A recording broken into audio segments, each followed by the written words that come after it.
काँग्रेसचे प्रदेशाध्यक्ष हर्षवर्धन सपकाळ सुद्धा आहेत सध्या आपल्यासोबत फोन लाईनवरनं। हर्षवर्धनजी, नागपूरमध्ये हिंसाचाराचा प्रकार घडतोय, दगडफेक होतीये, जाळपोळ केली जातीये, दोन गटातल्या वादामधनं, तणावातनं आपली पहिली प्रतिक्रिया या संदर्भातली? यामध्ये ताबडतोबीनं प्रशासनाने शांतता स्थापित करण्याकरता पावलं उचलावीत, तद्वतच लोकांनी कुठल्या अफवांवर विश्वास ठेवू नये। मात्र ही अत्यंत गंभीर बाब आहे।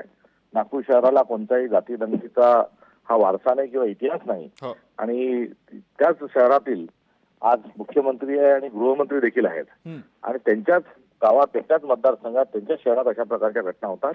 याचा अर्थ कायदा व सुव्यवस्थेची परिस्थिती ही अत्यंत चिंताजनक असल्याचं नव्या प्रकरणातून देखील समोर आलंय। मात्र आता नागपूर जळतंय आणि अशा वेळेस कोणती राजकीय टिप्पणी करणं हे संयुक्तिक होणार नाही। मात्र मंत्रिमंडळातील अनेक सदस्य अनेक दिवसांपासून जे बोलत आहेत आणि जे तेढ निर्माण करत आहेत त्याची ही परिणती कुठेतरी या दंगलीच्या स्वरूपातून होत आहे का, याबद्दल देखील चिंतन आणि शासनाने कठोर पावलं त्याबद्दल उचलणं आवश्यक आहे। आणि सोबतच जी महाराष्ट्रात सद्भावना जी लयात जात आहे, या सद्भावनेची वृद्धी होण्याकरता मोठ्या जोरकस प्रयत्नांची सर्व स्तरातून आवश्यकता आहे। पण हर्षवर्धनजी, आपलं म्हणजे असं म्हणायचं आहे का की आपल्याला की सत्ताधाऱ्यांकडनं जी विधानं होत आहेत त्यामुळे या गोष्टी घडतायत असं म्हणायचं आहे आपल्याला?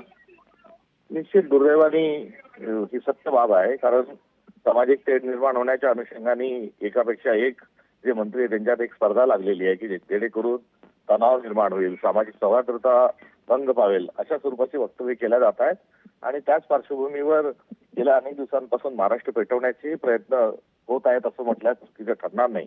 आणि आज दुर्दैवाने आज ती ठिणगी जी अनेक दिवसांपासून पेटवल्या जात होती ती कुठेतरी पडल्याचं आपल्याला दिसून येतं।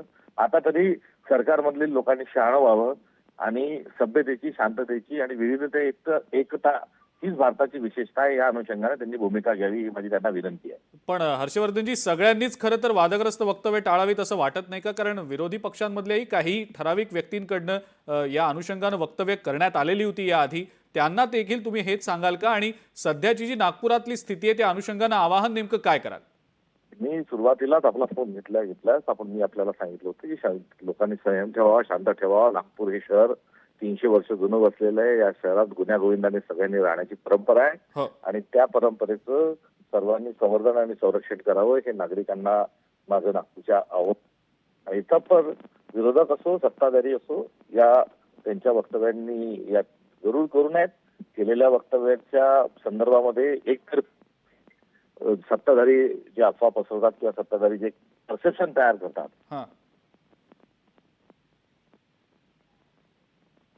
हर्षवर्धनजी बोला, येतोय आपला आवाज।